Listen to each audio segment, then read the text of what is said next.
Minister ഈ സ്വാഗത പ്രസംഗത്തിൽ സംസാരിച്ചപ്പോൾ 2021 തെരഞ്ഞെടുപ്പ് കാലത്ത് LDF ജനങ്ങളോട് പറഞ്ഞ, അല്ലെങ്കിൽ എനിക്ക് 2016 തോന്നുന്നു, LDF വന്നാൽ എല്ലാം ശരിയാകും.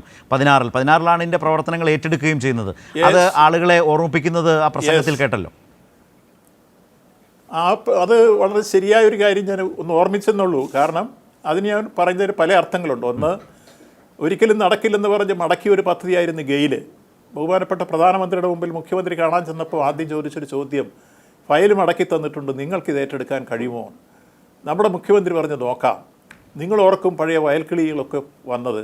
സമരം ചെയ്ത് എത്രയോ കൂട്ടരായിരുന്നു പല രൂപത്തിൽ. ഒന്ന് മലയോര ഹൈവേക്കും തീരദേശ ഹൈവേക്കും എതിരായിട്ട്, മറ്റൊന്ന് ഗെയിൽ പൈപ്പിനെതിരായിട്ട്. ആദ്യം ഗെയിൽ പൈപ്പ് സെറ്റിൽ ചെയ്ത് അത് പ്രാവർത്തികമാക്കി കാണിച്ചു കൊടുത്തു. പ്രധാനമന്ത്രി മുഖ്യമന്ത്രി അഭിനന്ദിച്ചു. രണ്ടാമത് വയൽക്കുളികളൊക്കെ അണിനിരന്ന മലയോര ഹൈവേയും തീരദേശ ഹൈവേക്കും വേണ്ടിയുള്ള നീക്കങ്ങൾ, വലിയ രൂപത്തിലുള്ള സമരമായിരുന്നു അതിനെ വന്നത്. അതിനെല്ലാം നേരിട്ട് അതിജീവിച്ച് ഇപ്പോൾ 2025 ഡിസംബർ എത്തുമ്പോഴേക്ക് ഇപ്പോൾ ഇതാ നമ്മുടെ തീരദേശ ഹൈവേ കമ്മീഷൻ ചെയ്യാൻ പോകുന്നു. മലയോര ഹൈവേ കുറേ ഭാഗം കമ്മീഷൻ ചെയ്ത് കഴിഞ്ഞിരിക്കുന്നു. മറ്റൊന്ന് കൊച്ചി മെട്രോ, അതിൻ്റെ 1, 2, 3 ഘട്ടങ്ങൾ യാഥാർത്ഥ്യമാക്കിയിരിക്കുന്നു. മറ്റൊന്ന് കൊച്ചി വാട്ടർ മെട്രോ, ഇപ്പോൾ ലോകത്തിൻ്റെ നാനാഭാഗത്തിലേക്ക് അത് പകർത്തുകയാണ്. നമ്മളതാണ് ആവിഷ്കരിച്ച് നടപ്പാക്കിയിരിക്കുന്നത്. മറ്റൊന്ന് കേരളത്തിൽ കൂടംകുളം കഴിഞ്ഞ UDF ഗവൺമെൻറ് മടക്കിയ ഫയലാണ്. അത് തിരിച്ച് വിളിച്ചു വരുത്തി ആ സമരക്കാരെ വിളിച്ചുകൂട്ടി നിങ്ങൾക്ക് എന്ത് വേണമെന്ന് ചോദിച്ച് അവരുമായി സംസാരിച്ച് ആ കാര്യത്തിൽ സെറ്റിൽമെൻറ്റ് ഉണ്ടാക്കി അന്ധകാരാവൃതമായ ഒരവസ്ഥയിലേക്ക് പോയ കേരളത്തെ പ്രകാശപൂർണമായ അവസ്ഥയിലേക്ക് എത്തിച്ച കൂടംകുളം അടൂരിൽ വെച്ച് ഉദ്ഘാടനം ചെയ്തു. അങ്ങനെ കേരളത്തിൽ നടക്കില്ലെന്ന് പറഞ്ഞ കൂടംകുളം സാധ്യമാക്കി.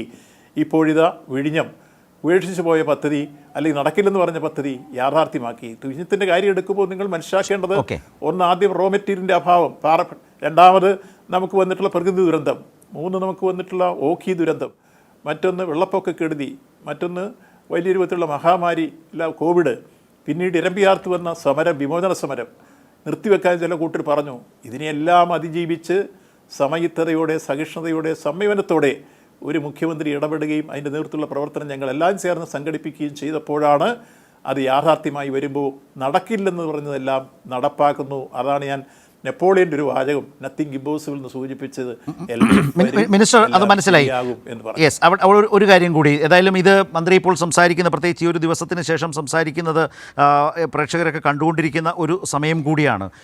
അവിടെ ഈ വിഴിഞ്ഞത്ത് പ്രദേശവാസികൾ ഇക്കാര്യങ്ങളിൽ ഈ വലിയൊരു പോർട്ടിൻ്റെ വരവ് എത്രമാത്രം ആഹ്ലാദത്തിലാണ്, അവർക്ക് അതുകൊണ്ടുണ്ടാകുന്ന, അവരുടെ ജീവിതത്തിലുണ്ടാകുന്ന മാറ്റം എത്രമാത്രമാണ്, ആ നിലയിൽ അവർക്ക് അവിടെ തൊഴിലിലും അവരുടെ വരുമാനത്തിനും മുൻഗണനയും കാര്യങ്ങളും ഒക്കെ ഉണ്ട്. കാരണം പലപ്പോഴും ഈ ചർച്ചകളിൽ വരുമ്പോൾ കോൺഗ്രസ് പ്രതിനിധികൾ ഇന്നലെയൊക്കെ പറഞ്ഞത്, ഉമ്മൻചാണ്ടിയുടെ കാലത്ത് മാറ്റിവെച്ച 400-ൽ പരം കോടി ഈ സർക്കാർ ഒന്നും ചെയ്തില്ല എന്ന നിലയ്ക്ക് പറയാൻ ഉള്ള പല പരിശ്രമങ്ങളും നടത്തുന്നത് കൊണ്ടാണ് ചോദിച്ചത്. ഈ പദ്ധതി വരുമ്പോൾ ആ പ്രദേശത്തെ, അവിടുത്തെ ജനത എങ്ങനെയാണ് സർക്കാർ ചേർത്തു പിടിച്ചത്? വിമർശനങ്ങൾ ഏതെങ്കിലും തരത്തിൽ ഉണ്ടാവാനിടയുണ്ടോ ഇനി? ഇല്ല, കൃത്യമായ ഒരു മറുപടിയുണ്ട്. 2976 പേർക്ക് ജീവനോപാധികൾ പുതിയതായി നഷ്ടപ്പെട്ടവർക്ക് അത് പുനഃസംഘടിപ്പിക്കാൻ 114.30 കോടി രൂപ സംസ്ഥാന സർക്കാർ ഇതിനോടകം വിതരണം ചെയ്ത് കഴിഞ്ഞു. നിരവധി ചർച്ചകൾ ഞാനും ഫിഷറീസ് മന്ത്രി സജി ചെറിയാനും ചേർന്ന് സംഘടിപ്പിച്ച് മത്സ്യത്തൊഴിലാളികളെയും അനുബന്ധ ആളുകളെയും എല്ലാം വിളിച്ചുകൂട്ടി അവർക്ക് പറയാനുള്ളത് മുഴുവൻ കേട്ട് അവരവസാനമായി തന്ന ലിസ്റ്റുകളെല്ലാം പരിശോധിച്ച് ഞങ്ങൾ തീർപ്പ് കൽപ്പിച്ചാണ് ഏറ്റവും ലാസ്റ്റിൽ കഴിഞ്ഞ മാസത്തിൽ വിഴിഞ്ഞത്ത് വെച്ച് അവരുടെ അവസാനത്തെ സഹായ വിതരണം നടത്തിയത്. ഇനിയും എന്തെങ്കിലും പ്രശ്നങ്ങളുണ്ട്, അതും കേൾക്കാൻ തയ്യാറാണെന്ന് സൂചിപ്പിച്ചു. 1. 2, അദാനിയുടെ CSR ഫണ്ട് പ്രയോജനപ്പെടുത്തിക്കൊണ്ട് നിരവധി ക്ഷേമ പദ്ധതികളും അതോടൊപ്പം തന്നെ വലിയ രൂപത്തിലുള്ള വികസനം അവരുടെ മേഖലയിൽ നടപ്പാക്കാനും ഫണ്ട് വിനിയോഗിച്ചിരുന്നു.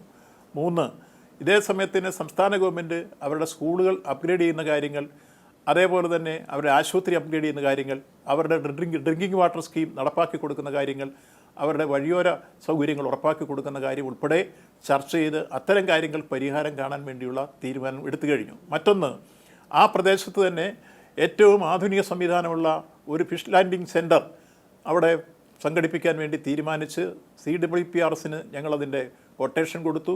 അവർ വന്ന് പരിശോധിച്ചു. ഫിഷറീസ് ഡിപ്പാർട്ട്മെൻറ്റോടുമായി ബന്ധപ്പെട്ട് അതിൻ്റെ പ്രോജക്റ്റ് ഉണ്ടായി. ഈ പരാതി ഉന്നയിച്ച ആളുകളെ തന്നെ ഞങ്ങൾ പൂനെയിൽ പറഞ്ഞു വിട്ട് അത് പരിശോധിച്ച് അവർക്കിഷ്ടപ്പെടുന്നു ആ പ്രോജക്റ്റ് എന്ന് മനസ്സിലാക്കാൻ പറഞ്ഞു. അവർ പോയി കണ്ട് പരിശോധിച്ച് അവർക്ക് ഇഷ്ടപ്പെട്ടു. തിരിച്ചിപ്പോൾ ആ ഫിഷ് ലാൻഡിംഗ് സെൻറ്റർ, ഒരു ഹാർബർ തന്നെ പുതിയതായി സംസ്ഥാന ഗവൺമെൻറ്റും അദാനിയും ചേർന്ന് നിർമ്മിച്ചു കൊടുക്കാൻ തീരുമാനിച്ചിരിക്കുന്നു. അതിൻ്റെ നിർമ്മാണ പ്രവർത്തനങ്ങൾ അടിയന്തരമായി തുടങ്ങുകയാണ്.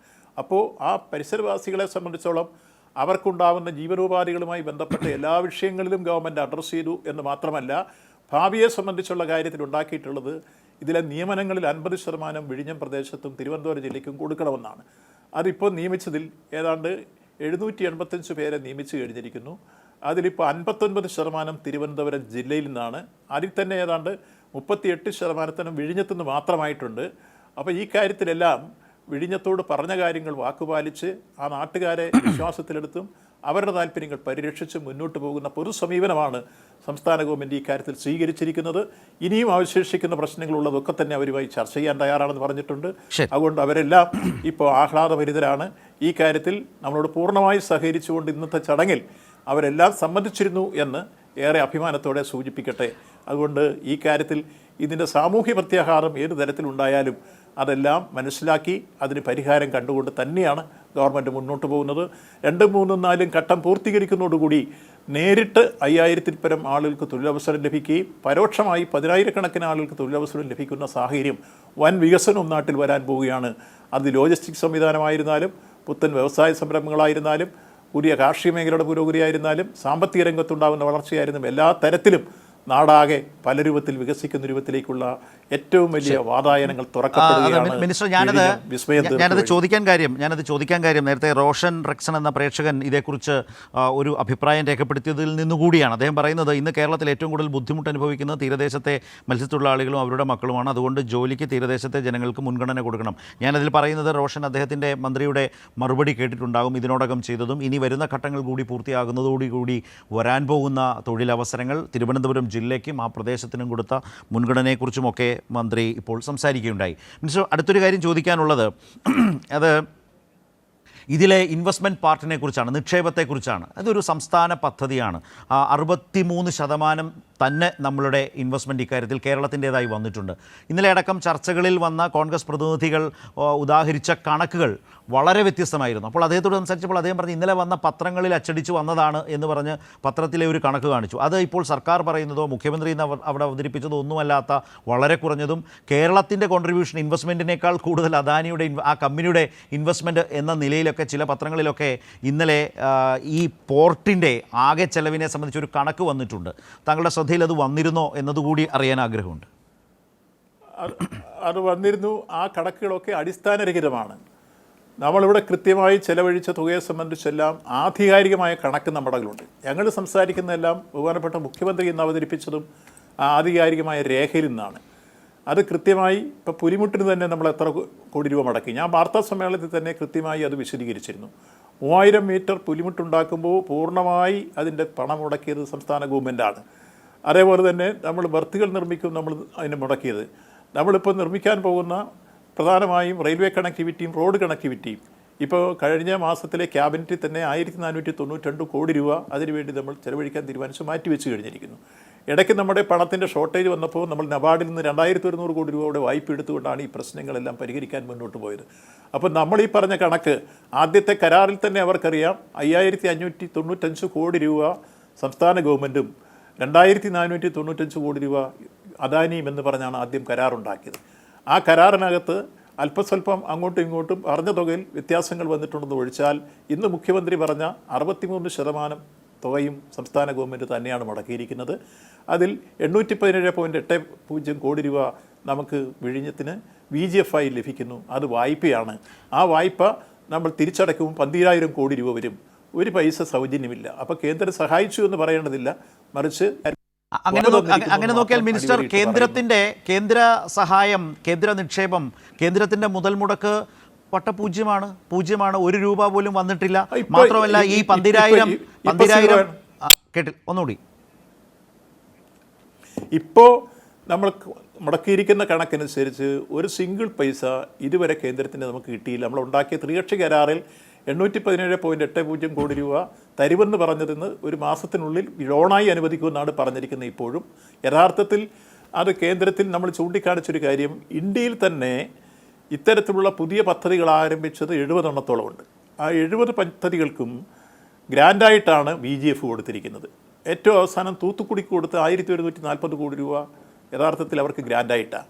അതേസമയത്ത് ഒരേ ഒരു പദ്ധതി കേരളത്തിന് മാത്രമാണ് ലോണായിട്ട് അനുവദിക്കുന്നത്. അപ്പോൾ കേന്ദ്ര ഗവൺമെൻറ് ഈ പദ്ധതിക്ക് 1 രൂപ പോലും 20 അന്ന് സഹായിച്ചിട്ടില്ല.